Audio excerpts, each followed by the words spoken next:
what happens when you take the main character out of his own story? It literally says it right in the title. This is Scott Pilgrim Takes Off.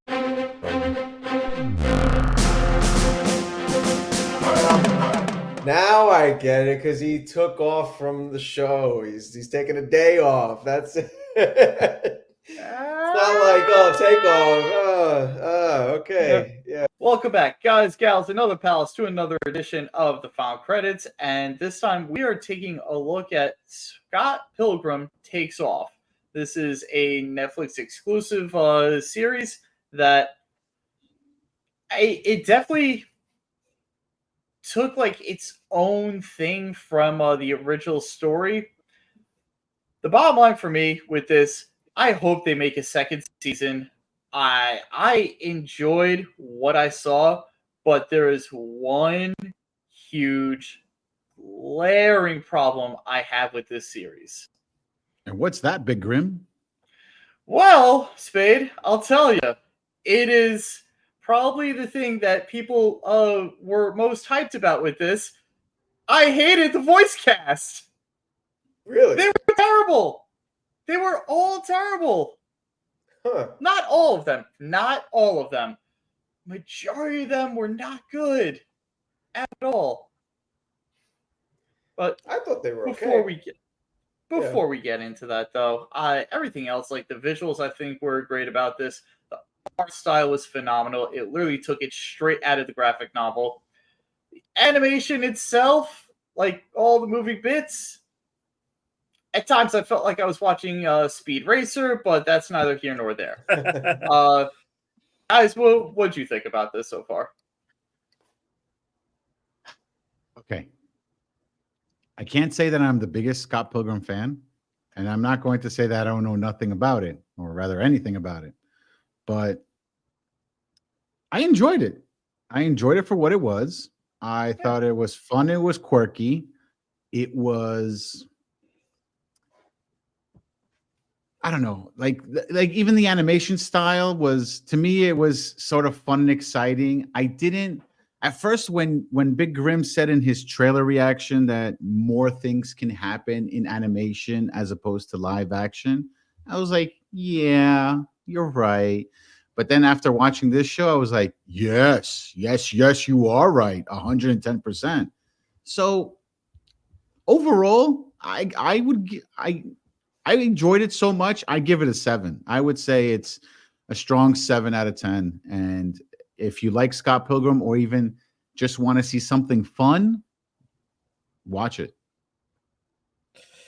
This show definitely went full anime. Not that I check out that world much, as this was really much Big Grim's world, and we were living in it as we were watching this show. I thought the same thing. It's like if I was living in Big Grim's head, this is basically how the world would be. I felt that 100% myself too. I think they definitely listen. They definitely nailed the anime quality, the animation, the music at the intro, which was pretty catchy. The reaction of the characters, the air bubbles, that was well done. The story at times felt convoluted all over the place. You had the whodunit was the storyline. I enjoyed, like what happened to Scott, what was his disappearance, but each episode it was like a million side quests, like which of Ramona's exes did it, were they truly involved, a league of evil exes who are not really evil, and they tell their humanized story. One thing that was a little thrown off by, they're regular people living regular lives, but then all of a sudden they have these powers. Like Ramona is working a delivery job at Netflix at the time, which is the DVDs, but all of a sudden she's battling her ex-girlfriend in the anime world. She has her bag opens up to another dimension, essentially. She pulls out her Warhammer. Lucas, which I think was one of the few characters that was well done by Chris Evans. I thought he was maybe one of the funniest I mean, I know it's anime, not everything's serious.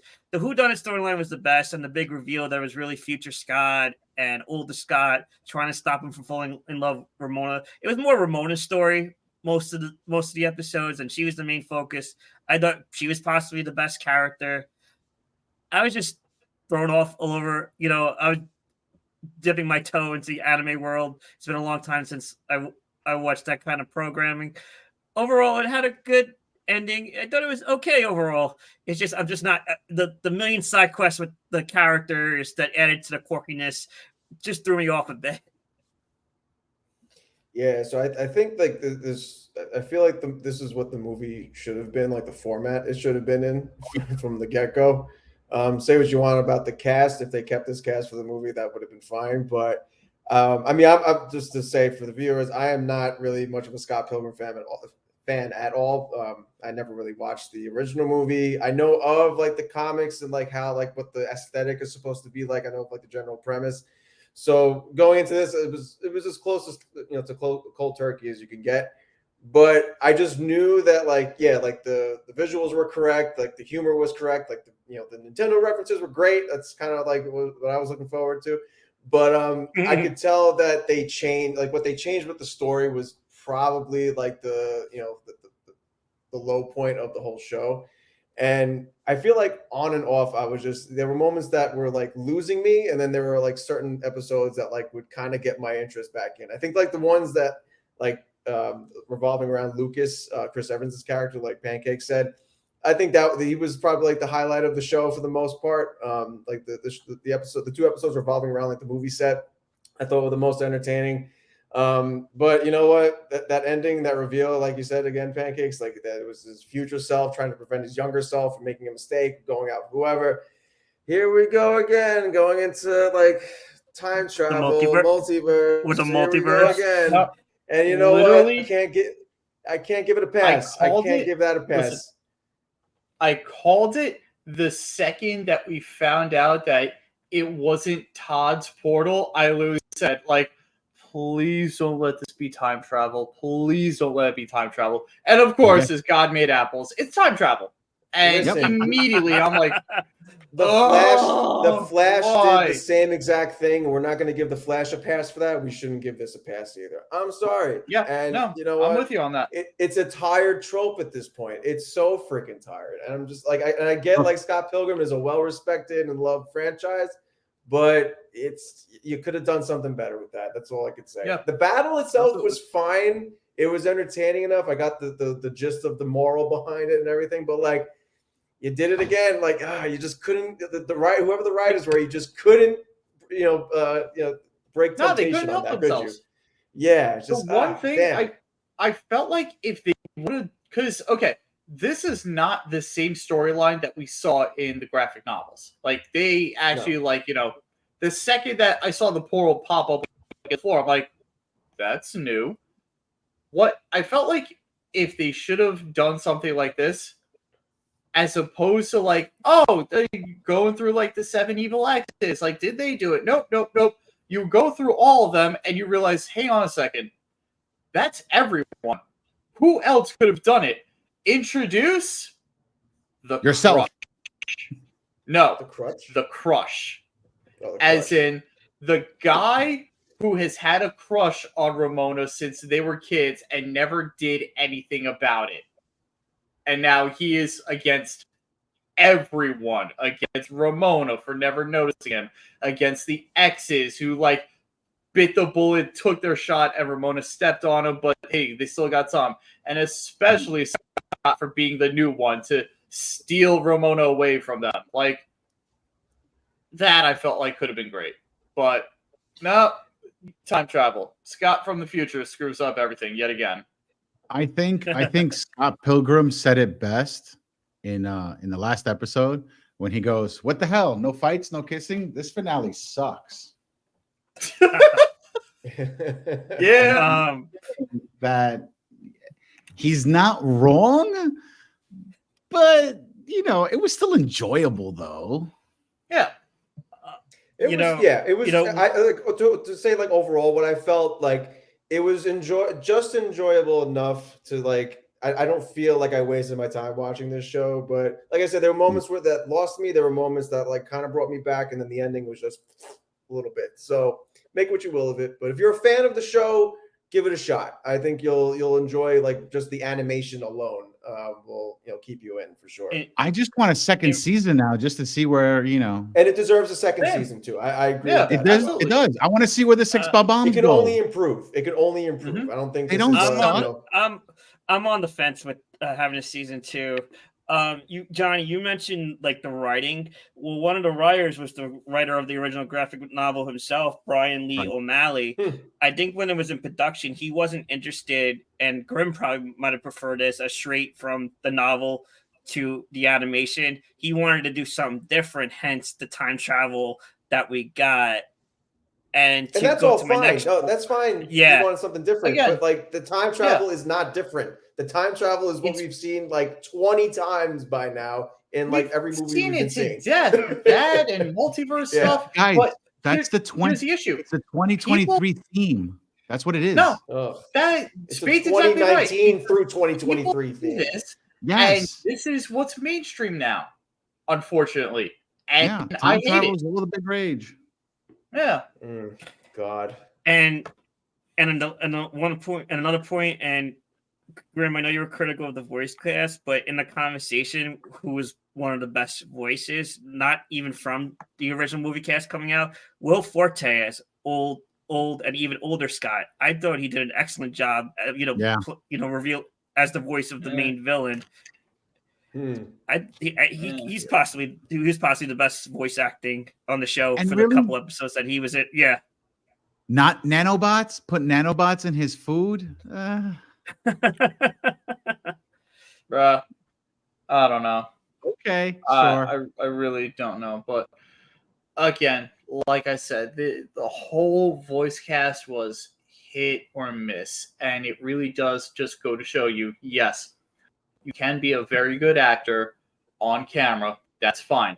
That doesn't mean that your voice is going to translate to just on the screen, because as an actor, you're using your face, your body to emote. Voice actor, you just have your voice, and you need to use your voice to make that character come alive. And I feel like you know what the problem is with this, they fell flat. Now, you know what the problem is though, is that like the design of the characters in animation, like they look too cutesy compared to the voices that are being attached to them. Because like the whole voice cast is older by now. Like they all sounded too mature sounding for what they were attached to. But here's another thing too, though. Like I know what you're trying to say, because the art style is essentially like exactly what we got from the graphic novel, but the actual animation, them flipping the pages to make like the images move and come alive and everything, that I felt like in certain areas they messed up. Like when I said I feel like I'm watching Speed Racer, like you have like some characters that are just going, oh, like, yeah, that's cool, that's funny, that's like, no hilarious way anime stuff. But when it doesn't match up, when you just see and nothing coming out of the mouth for a second, that's terrible. You messed up. You need to go back to the studio and you need to fix it. And they didn't. Well, I did read or hear somewhere that they went to like a Japanese animation studio to make this whole thing. So like they wanted to make it like as anime centric as possible. So I guess maybe there could have been a disconnect between like the Japanese animators and the English writers and the dialogue. But well, Johnny, I agree with what you're saying with the quality of the animation at times. I definitely as we discussed in a previous review with Ridley Scott, even the greats fuck up every now and then. Yeah, that's right. You know? Everybody has an off day.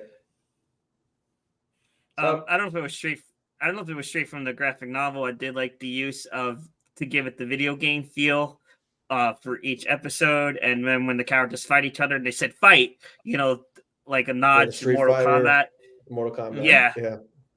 Well, that's because you mentioned that the I forgot the writer's name, the creator's name, but that's what he knows. He knows video games, he knows pop culture, and that's what he did. That's why it all came together. That's how everything made sense. And for love a good love part the of Sonic and love the Sonic and X-Men Easter eggs I thought that was Oh my God, that was fun to put in. Oh, for a second too. Can we talk about the music and how Yeah, Of course. poppin' it was? Of Like course. every ending theme, I'm like, this song is amazing. It fits the story so much. It's perfect. Yep. Even the opening was phenomenal. I have it on my I love playlist that right theme. now. I didn't want to skip it. Oh. I listened Yeah. to it like almost every time. It was Me great. too. But I skipped what was that song?